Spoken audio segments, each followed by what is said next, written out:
Welcome to The Thriving Mama, the podcast that teaches you not just how to survive, but to thrive in motherhood. I'm your host, Dr. Stephanie Davis. Have you ever taken a good, hard look at yourself and wondered if you are the biggest roadblock on your path to healing and progress? I have. And I'm saying if you have, I applaud you because this is one of the single hardest things to do. So often we want to ignore or block the shadow or more unflattering parts of ourselves, but embracing them is what allows us to heal. In this episode, I'm going to share my own journey and outline why I believe that facing the pain and the darkness is the key to physical healing and emotional freedom. Some of the highlights from this episode include: what are the personality traits that are prone to chronic disease or emotional chaos? What does the journey of physical, emotional, and spiritual healing look like? And how addressing the pain and dark aspects of personality lets you overcome the obstacles and opens you up to emotional flexibility and growth. If you're confused about where to start addressing your own health, or you've tried all of the things and nothing has worked, I offer podcast listeners a free global health check-in where we'll evaluate your physical, mental, and emotional health and provide useful resources to help you on your journey. You'll find that link in the show notes. Life is very difficult and interesting. It's full of ups and downs. And every year, right now, as I'm recording this, we are mid-December. And I do a lot of self-reflection. This is something that I do very commonly. I do it on a weekly basis, but I take a different lens once a quarter and then at the end of the year.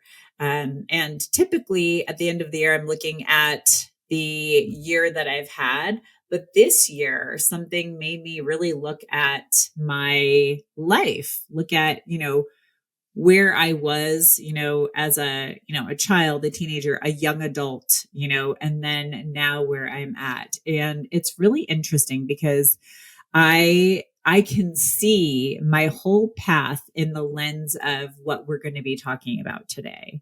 And that is, really taking a good, hard look at yourself, not just the positives, but the negatives.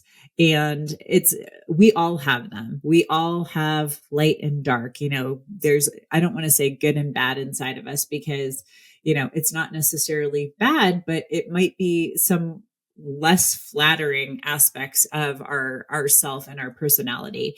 And the more we are willing to not only accept them, but embrace those parts of ourselves and do the emotional and trauma work to, get past all of that, the better we can be, the more vibrant our lives are, the more emotional resilience we have. It's in the previous episode where I spoke with one of my longtime clients. That was a big theme was, especially as moms, because it was one of the, Real Mom Talk episodes. We were really talking about how the more we do this work, it gives us the resilience and knowing that we can handle anything. And it's one thing to say that, but it's another thing to actually feel that inside your body and have that knowing that no matter what life throws at you, you'll be able to handle it. And so that's kind of a big theme that we're going to be talking about. But the way that we do that is by, kind of getting at the unflattering parts of ourselves. And so I'm going to share my journey with you about that. But first, I really want to give you some of the traits that I look for when I'm working with people. And it's a really important piece of the puzzle because we need to, whenever somebody comes into the practice, I'm looking at them globally. Like I say, that's part of what I offer. I offer podcast listeners a free global health check. And I really am doing that. I'm looking at you from the lens of mind, body, spirit, and all of the things that contribute to that. And when people are filling out their histories, it's like, I'm asking, all of the regular health questions, but then I'm asking some things that are not so kind of obvious. I ask people, what are the TV shows that you're watching? What are the movies that you're watching? How much time do you spend on screens and social media? Like things like that, because a lot of that, and I also ask for examples of like how you react to certain situations, because so much of that gives me a window into what we're going to be talking about, some of these personality traits. Like here, I'll go through some right now.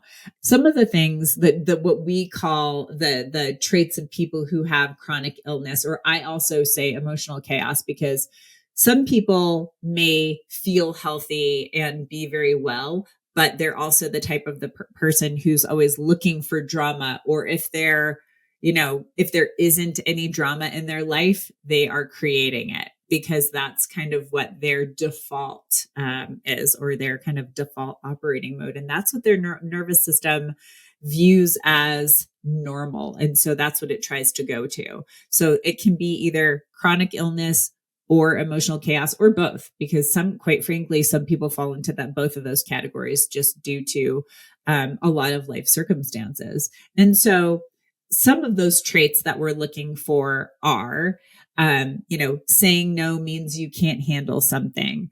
The idea of I have to be good to deserve to be loved. If I say no, I'm not lovable because you could say I am responsible for how others feel and what they experience. I must not disappoint anyone. I'm not worthy unless I'm doing something useful because ...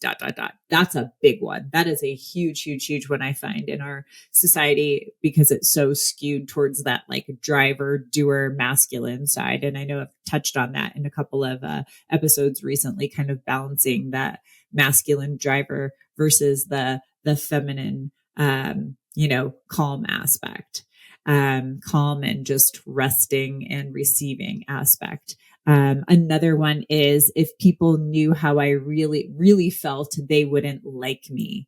Another one is if I turned down my friend, spouse, colleague, parent, whoever, I would deserve to feel guilty because, those are a lot of the things we're looking for.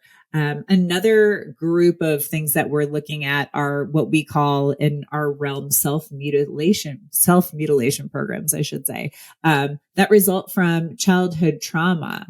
And typically we can only locate them by provoking them. And so that's why if you've heard me say like doing the mirror exercise, or just saying it out loud to yourself, these are the statements that we're usually looking at. You'll never amount to anything because you're worthless, because you don't deserve to heal, because everyone would be better off if you were gone, because you don't deserve love, or nobody loves you, because you deserve to suffer, because you should be ashamed of yourself, because, and it's like, no matter how hard you try, it's never good enough, because that kind of skews into like that perfectionism. And I will tell you that for me, that has been a big one, the perfectionism and overachievement. And so I'm going to get into that too, as I explain to you my journey and my path. And I wanted to lay the groundwork by giving you what the traits that we're looking at, because when I'll often like put up a little graphic for people and let them look at it when we're in sessions. And then they can see, oh yeah, like they get it and they identify with this, because so a lot of times we're not looking at ourselves. We're not, really looking at the deepest, darkest parts of our personality. And so sometimes, and also these are things that our mind inherently protects us from, right? Like I've said before, we're wired to go towards pleasure and away from pain. So why would you sit there and think about, the things that might be holding you back in life and might be the key to having, physical, emotional, and spiritual like healing and wellness? And so that I wanted to give you guys a good lay of the land for that. So that's what I'm looking at from my lens. now I would like to share with you my story. And so, like a lot of women I work with, I think that there are many of us who likely think that we had a pretty normal childhood. Like, I think when somebody first mentioned the idea of trauma to me, I didn't think that I had trauma. I think that's where most of us are, many of us are, unless you experience some kind of overt physical or sexual or emotional, like verbal abuse, or you were in some kind of like major accident, or you had like something major happen in your family. I think that's what all of us tend to think. But the more I learned when I got into functional medicine, that was probably like around 20 years ago, that it was first presented to me that trauma could be things other than what we consider those big T traumas. They could be little T traumas, like the getting made fun of, or a parent not being as emotionally available as you needed in that moment. And so when I was first made aware of this, it made me look back on my life with a very different lens.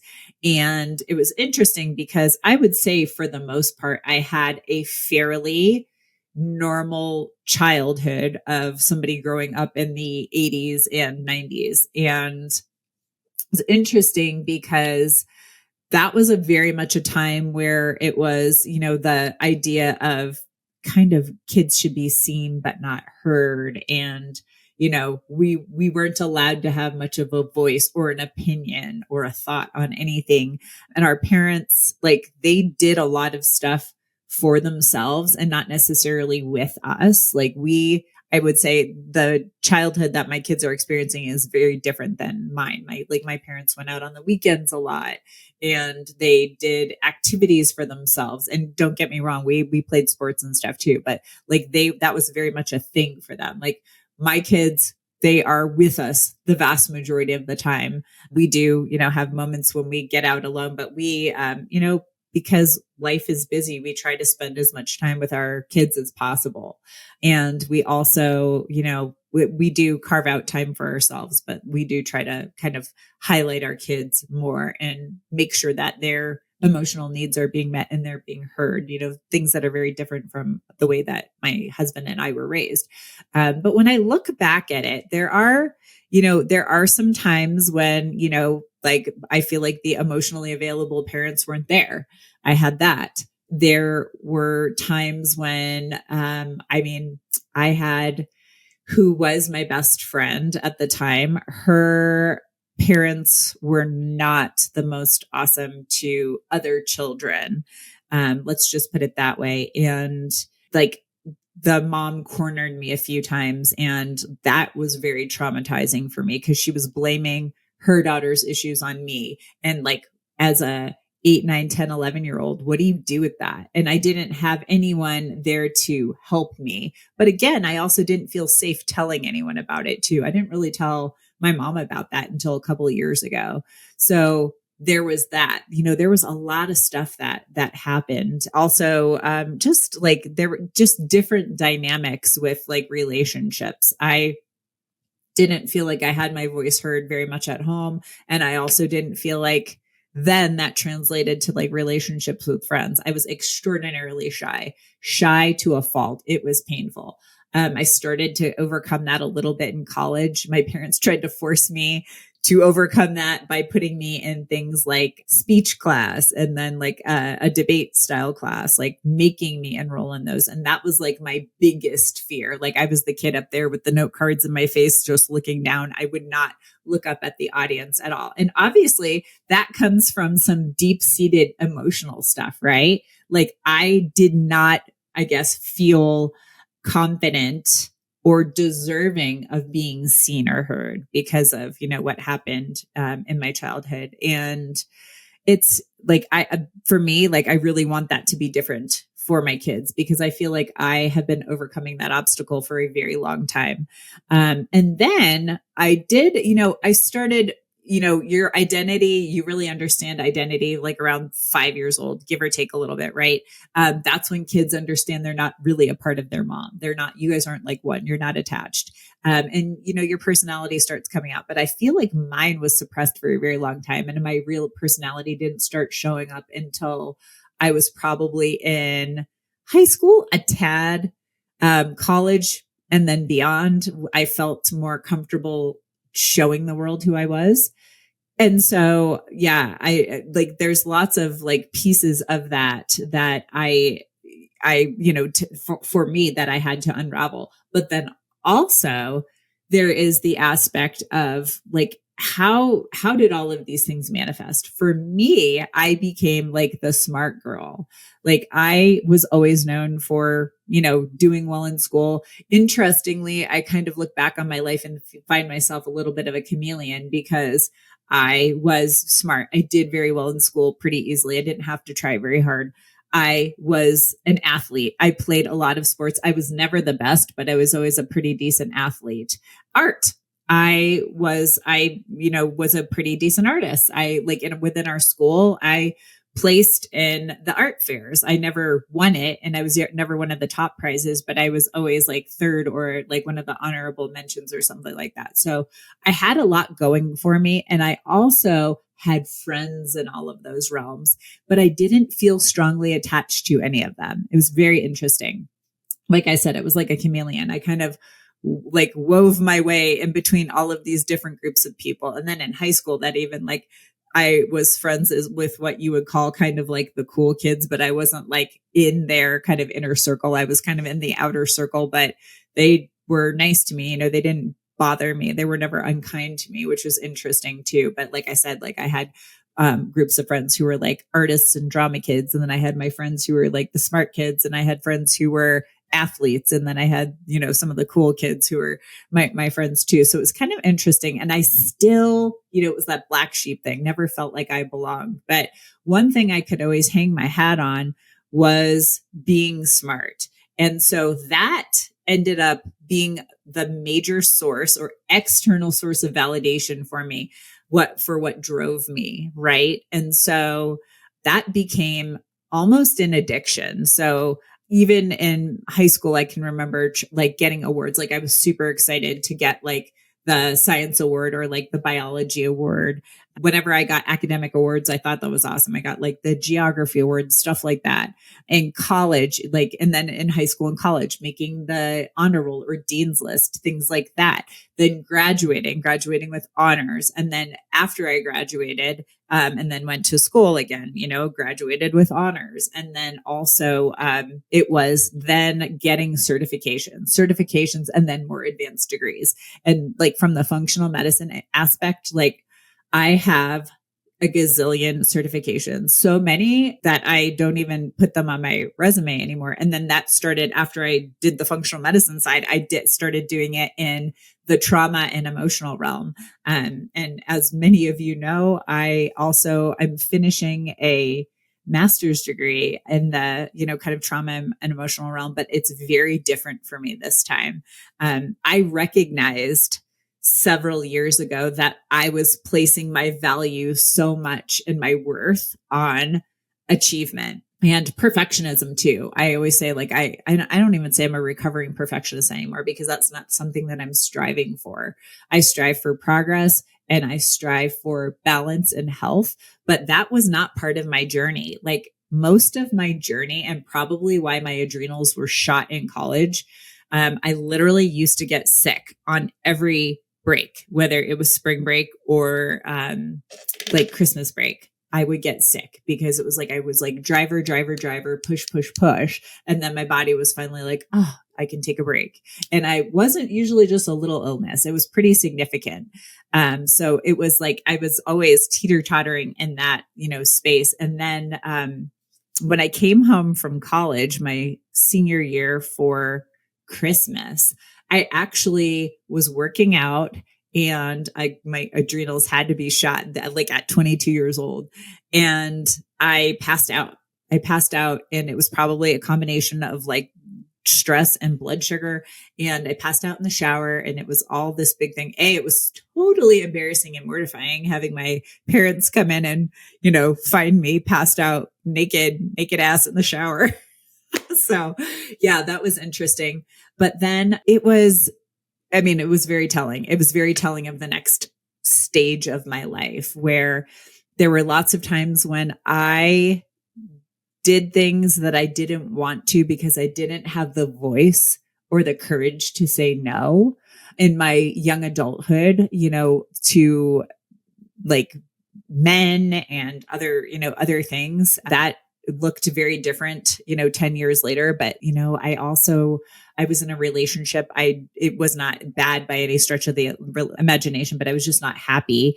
And the way that I chose to end it was not the best way. I kind of hid for a day, and my family was very scared. I think I may have shared that in another episode, a couple episodes ago.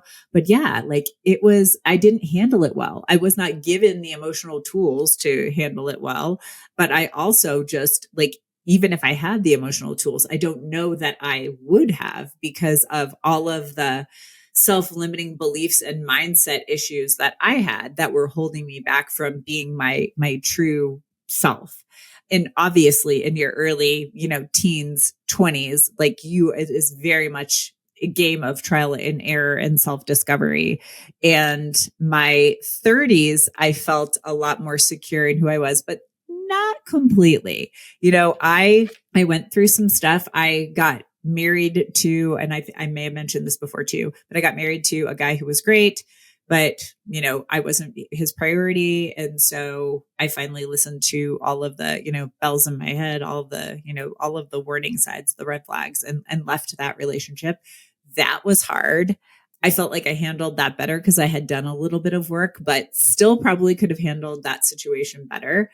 But it was interesting because that was the first time I actually chose myself and went against everything that anyone told me. Because I was being told, oh, it's, you stay with it. You'll have financial security. You'll be happy. You don't need to be in love.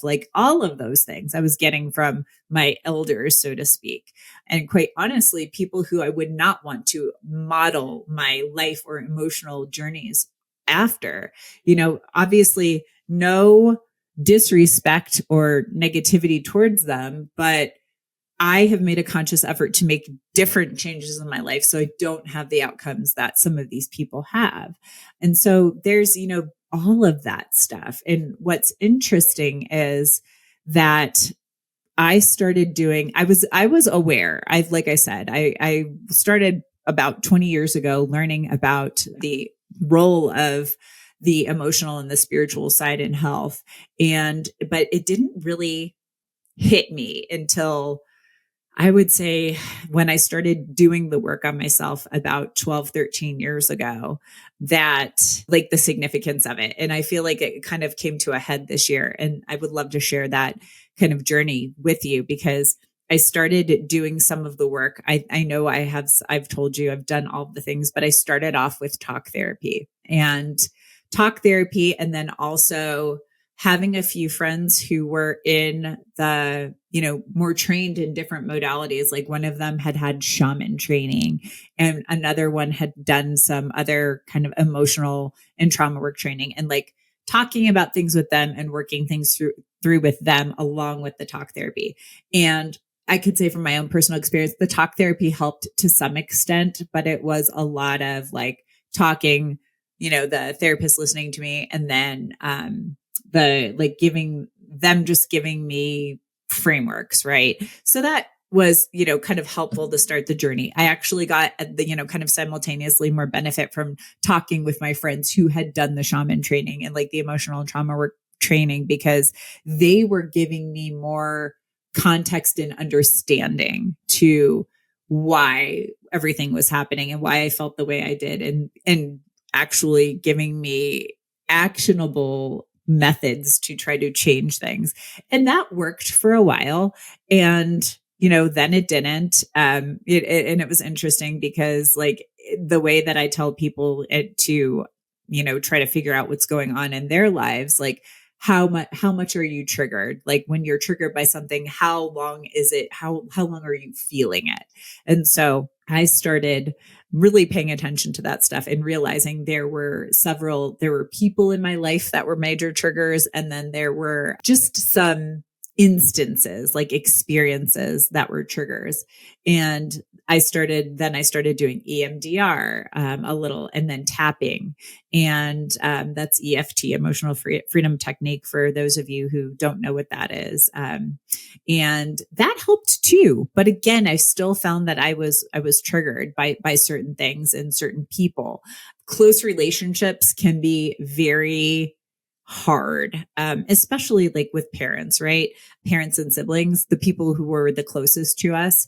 I have found, like in my own experience, that those would be those are probably the biggest source of my triggers. And then other just things that I would say were offshoots of that manifested in other ways, like something that happened in my childhood, then manifested as a trigger in a different way, for, in adulthood. And it was interesting when I started putting the pieces of the puzzle together for all of this. But yeah, like working on how those relationships like triggered me, and like, would I be triggered for 5 minutes or 5 weeks, that type of thing. And so I've been, working on this stuff for a long time. In previous episodes, I've mentioned doing QNRT, or quantum neuro reset technique, when it was right around the time I had the 2 miscarriages, probably a little bit before that. Yeah, definitely before that. Had the 2 miscarriages, and then was continuing that journey until about maybe 16, 17 weeks of my pregnancy with my daughter.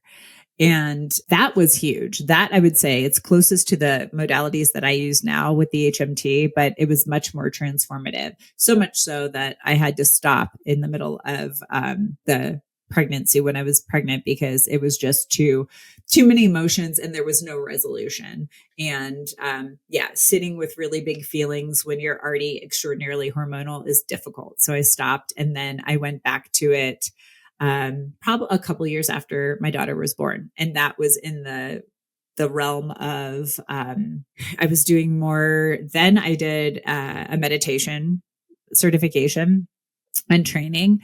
I did one that was very focused towards the feminine and earth, like just finding nature, that type of stuff, like reconnecting with earth and nature and all of that, and the feminine. And I did that one more for me than really having something to teach other people or work with other people. That's something that we bring into too, is that connection. If I find that somebody is really lacking that, because that is a really important part of being human, and being indoors and being behind computers and phones and all of the devices, that doesn't really lend itself to easily accessing nature. So that was a big one for me too.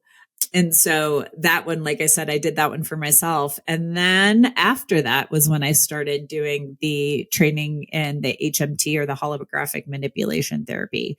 And that by far was the most transformative for me, because in it, we are getting at like the emotional root cause, or the initial sensitizing event, and then rewriting the story through different means. Or we're also getting rid of the pain and the trauma, and releasing that. There's many different ways that we do that. It's definitely not a one size fits all, but doing that, I think I did like 14 sessions before I actually ever started working on anyone else. And then I also, just kept on like doing sessions with my, that was with one of our, or I should say our primary mentor and teacher. But then, I did it with a lot of my, classmates too. And so I've had many, many, many sessions, and then I was able to do it to myself, and I do it to myself to this day. Like, it's not something that I don't do the major regressions on a daily basis, but I will do like things we call them deletions. And there are a couple of other quicker modalities that I will do on almost a daily basis.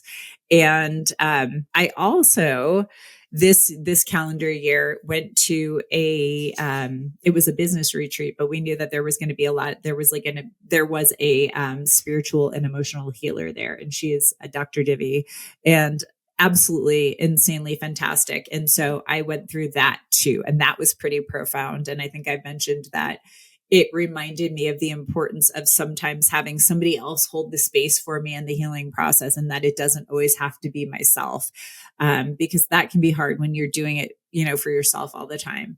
And so it has been a major journey. My point in sharing this is that this has been going on for the last, I would say 20 years, but more significantly and intentionally for the last 12 or 13, that I have been diving into this work and improving, trying to improve myself as a person. And really, like, my favorite analogy is releasing the emotional sandbags so that you can, your hot air balloon can soar.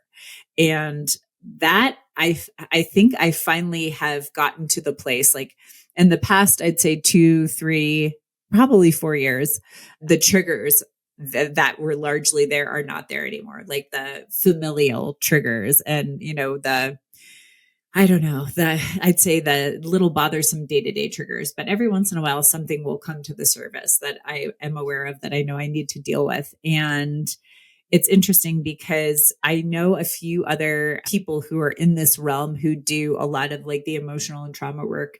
And this calendar year was interesting because a lot of us had some like really dark places that we went, the low lows and then some high highs. And I would say for me, that was true as well. As, if you've been listening to the podcast, you've been hearing that throughout this year. This is actually episode 44. And like back when I did episode 1, I want to say we started recording them in February. Yeah. So in February, like that's kind of when everything started shifting for me and some things started coming up and I had to walk through those. And so if you listen throughout this year, you will hear that story unfold. But I became very present to the fact that healing emotionally, physically, spiritually it's not a destination. It's not an endpoint. It is something that is lifelong. And the more we do it, the less we kind of have to engage with the big things or the hard things. But that's not to say that things won't come up, because they do, because life is filled with ups and downs and it's hard. But what I have found is that I have a peace and I have a knowing now. I have a peace in the fact that I know that anything that comes my way, I can handle. I know that, whatever higher source you believe in, whether it's God or the divine spirit, Holy Spirit, source, as some people call it, whatever source that is, that my connection to that has my back. It's got me. It's supporting me on this journey. But also, I know that I've got the tools to support myself on this journey too. Like if I'm in a moment and it's really stressful and then something bad happens, yes, I might have a moment. I will feel the feelings and the emotions and everything that happens, but I have the capacity to walk through it, and I can support my kids and my family through it too. And I've got lots of tools to help me on that journey. But then, most of all, I've got, a connection to a higher power that also helps me. And if you hadn't listened to the episode before, that was one of the things that the guest, Emily, and I had spoke about, was the more you do this inner work, that frees you up to receive that and be aware of it and be in communication with that, that higher power. And that just adds another layer of that peace and confidence in knowing that you can get through things. I know we're living in a time where things are really, really difficult, and a lot of people are suffering and they don't feel like they have that, that hope, that peace, that knowing.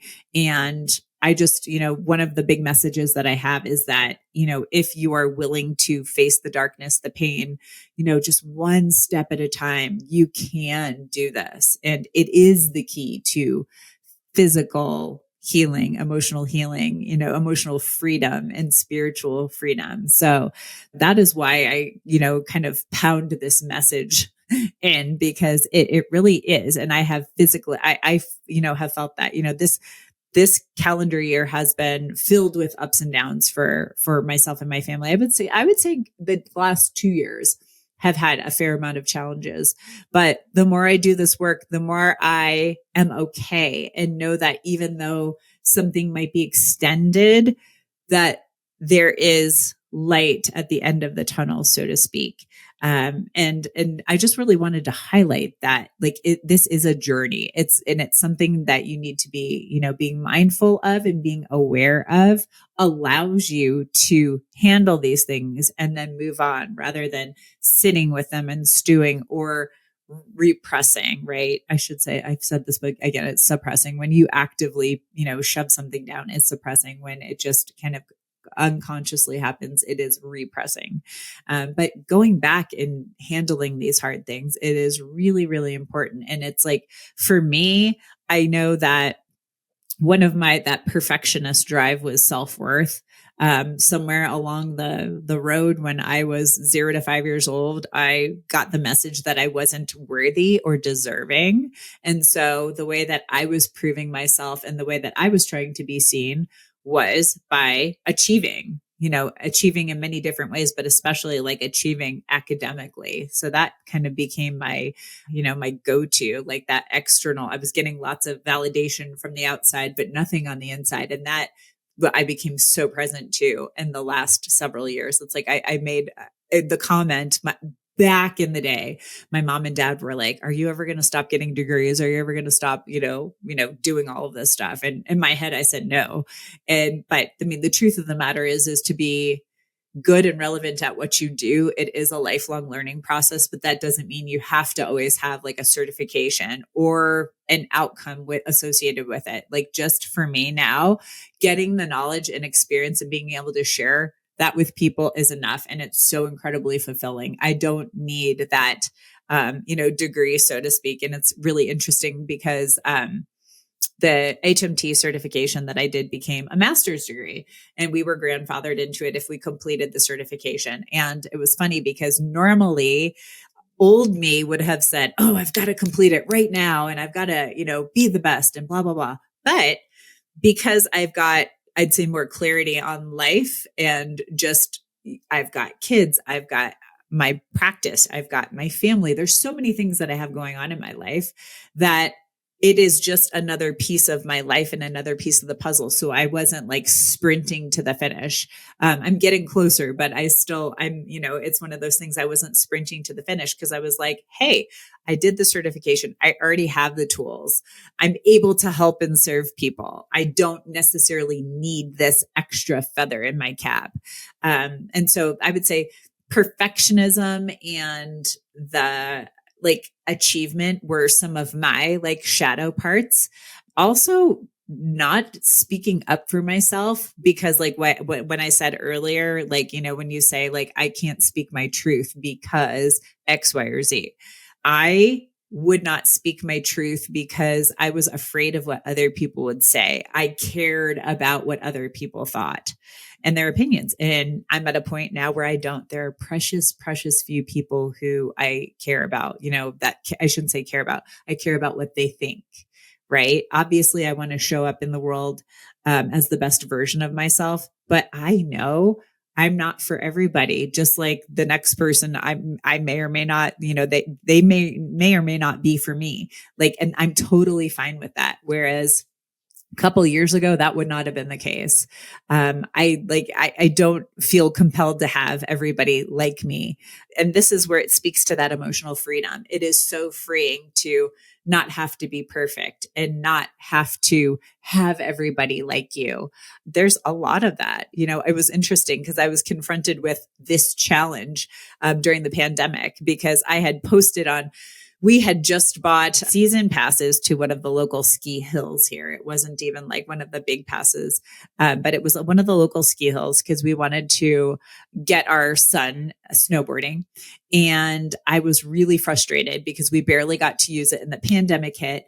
And this guy, I just made an honest question on their Facebook group and said, hey, like they were refunding people for 4-packs, but they were like people who paid a lot more money and had a season pass. It was like, oh, you're, sorry, we can't help you. And I was like, well, that doesn't seem right. And this guy jumped all over me. And I was like, whoa, I was like, thinking that's a trauma response. But then I was just like, I was just saying how I felt. And then he went after me again. And I felt like, even though it was online, I felt physically accosted. And I was just like, oh my gosh. And I realized that there was something there that I needed to work on too, still, So the way that I see these things is opportunities. They are opportunities and mirrors for us to look at what is it within us that caused that reaction. Why did we feel that way? But what is being mirrored to us that we need to heal? And so that's what I took from that. And, now I'm totally okay. Obviously, being online and having a podcast and things like that, you're going to get people who like things and people who don't like things. And I'm at a place where I'm okay with that. But, 4 years ago during the pandemic, now like, oh my gosh, now it seems like it's 4.5 years ago. I wouldn't have been. And so it's like you have these little benchmarks that you can see when you butt up against life. How do you handle it? How do you feel it? And so these are all really like these are important measures of how your resilience is and how you can handle the world. The other thing I was going to say was, I used to care a lot about what people thought about me. Other things like just acknowledging like the kind of vice versa of what we were just talking about. The fact that you don't have to like everybody. You don't have to like everyone. And that's okay. I felt like I kind of had to like everyone. I had some instances where I bent over backwards for anyone and everyone just because I wanted them to like me or maybe be seen. And none of those situations worked out well for me. Now I'm to the place where it's okay. Like I can respect somebody as a person and I can respect somebody as a human without having to like them. I don't have to be best friends with everybody. And I think getting comfortable with all of that stuff, getting comfortable with the uncomfortable, to use a cliche, but that's very, very true, is like, it's okay. Realizing that everything is okay. Like everyone's on their own journey. You can't force people to do anything. Like when I'm working with people, that's one of those things where if I see that they need something and they're not willing to see it or they don't want to do it, that's fine. That's their choice. It's, their journey. And we all have our own choices. But like I said, it's like, it's really important to acknowledge those, the darkness and things that, can be limitations or can hold us back, because those are where the growth opportunities lie. And where you can, kind of, if you're on a trajectory that's pretty kind of level, where you can, really up level your growth. Because I hate that word too. I hate cliche words that are used all the time, but so to speak, you could up level or elevate your growth and just your emotional resilience. I know that's a term that I use a lot, but I mean, in the ultimate goal that we're looking for in all of this, whether it's physical health, emotional health, spiritual health, is to have resilience. Because when challenges hit, how do you face it?